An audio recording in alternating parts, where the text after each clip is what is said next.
Hi guys, Will here from WB Trading and welcome back. If you are new to the channel, please do hit that subscribe button and tap the bell icon so that you don't miss any of the free content that I share with the trading community here on YouTube. So today I want to talk to you all about 5 key reasons that I believe that profitable traders make money. And I'm hoping that by sharing these, you'll be able to begin to understand and to replicate these behaviors to either increase your own profitability as a trader, or if you are still either losing money or stuck at break even, then hopefully these will help you to take that next step forwards towards finally achieving profitability. So with that said, let's get started. So number 1, they don't strategy jump. Now, this has to be one of the biggest problems that new traders face, deciding on a strategy and just sticking with it. And I can tell you now for a fact that many traders out there right now have a profitable strategy. The problem is they just can't stick with it. Let me tell you this, and this is a fact. Every single trading strategy in existence on earth today will have losing trades.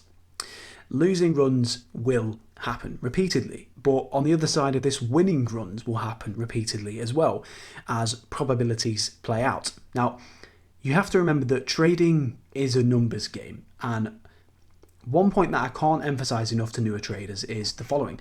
Stop focusing on win rate, and I'll tell you why.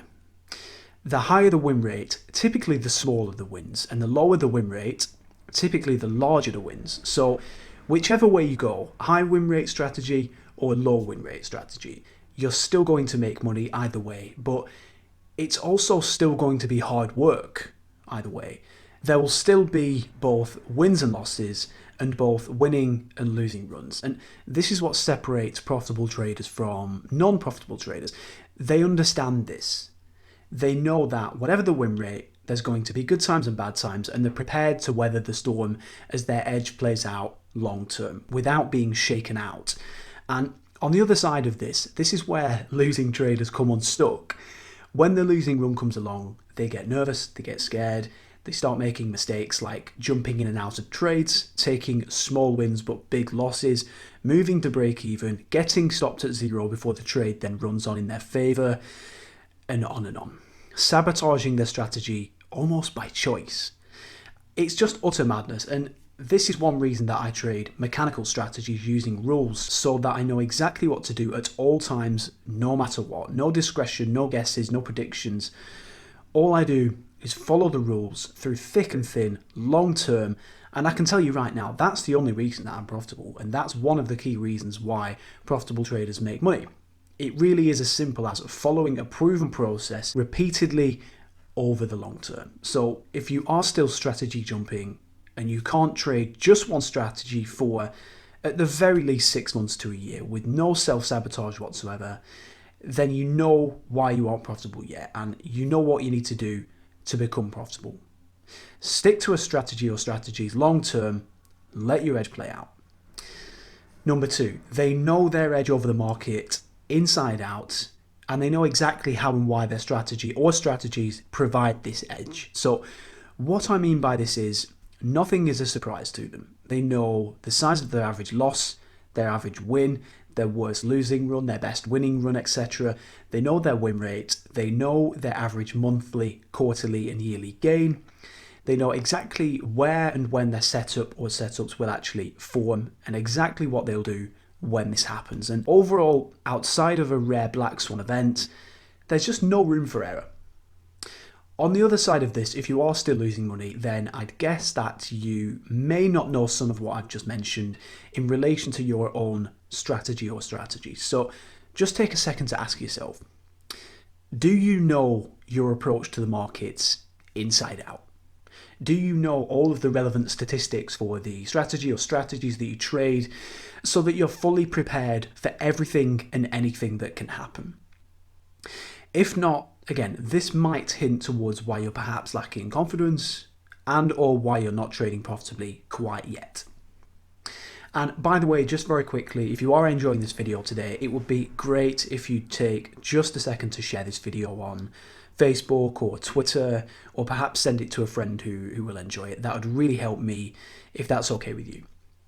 So number 3, they aren't fully reliant on their trading account for income. So they might trade full time, but if they do have a down month or a down quarter, they still have the bills paid and a roof over their head without any financial pressure and so on. Now, this won't be the case for all traders, but what I would say is that if you have to make money, if it's just essential that the market pays you this month or you can't pay your rent or bills, you're almost certainly either not going to make any money or you'll lose money. It's what's called Murphy's Law.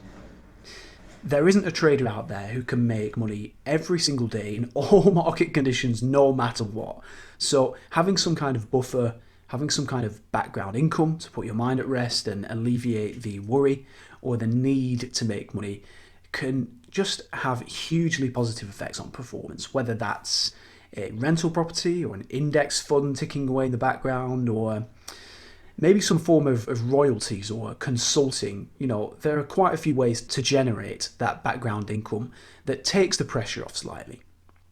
And equally, again, if you do have that financial pressure on your shoulders, it's almost certainly going to lead to bad decision making, i.e.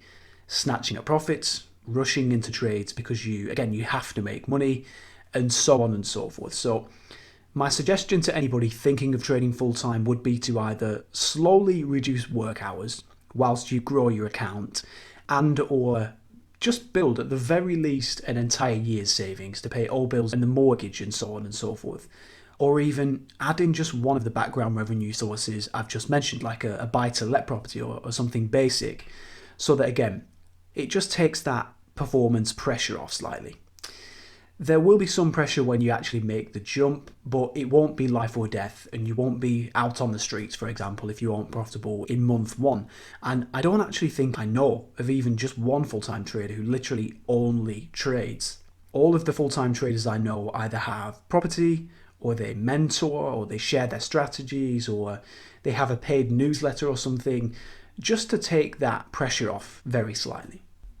Number 4, they work harder than other traders. So this is very slightly subjective, but a lot of people out there say that they want to be traders, but learning a basic strategy off YouTube, opening a Twitter account, or writing trader in your Facebook bio and giving it a go, so to speak, that just doesn't cut it. The consistently profitable traders that I know work 12 or more hours a day, 6 if not 7 days a week, working on their edge, journaling, combing back through this to build on performance.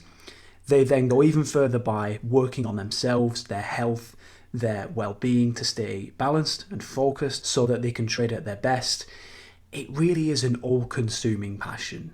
Now, compare that to someone who flicks through the charts for an hour or two each day, punts without any edge or any clue of their performance metrics or any journaling, and who's off to the pub on Friday night to watch the football, and who's staying in bed on Saturday morning to sleep off the hangover. And, there's nothing wrong with that at all. But there's just a massive difference between those two types of traders. Profitable traders tend to live and breathe the markets, and they live to be the very best traders that they can be by just any means necessary. That is what's required to be the best in this career field, and that is why they are where they are, making the money that they make. If you can't commit that amount of time and energy and focus and passion and that drive, this might not be the career for you, and that's perhaps why you aren't where you want to be just yet. So number 5, they follow their rules and their proven process, i.e. they hold to targets, they don't move to break even on a whim, they don't punt on trades at random, they don't size their positions at random, and so on. Everything's planned and considered beforehand, so no self-sabotage, no deviating from their rules, their plan, or anything like that. Again, this is what breaks most non-profitable traders who just can't stick with the process and who actually prevent themselves from trading profitably by choice, as insane as that sounds. Whereas, again, profitable traders just follow their plan, apply their edge no matter what, over the long term, and that tends to be what separates them. They're very process-driven and growth-minded, whereas non-profitable traders tend to be holy grail-driven, lacking confidence, and generally unable to follow a process long-term. So that's that. I could certainly go on, and I might do a part 2 to this video in the future as well, but I'll leave you with that for today. I hope that was helpful. If you do have any thoughts or comments, please do use the comment section below the video. It'd be really great to hear from you. I do always respond to those personally when I get to them. And as always, guys, trade with edge, with consistency, and I look forward to having you back here on the channel soon. Thanks, guys.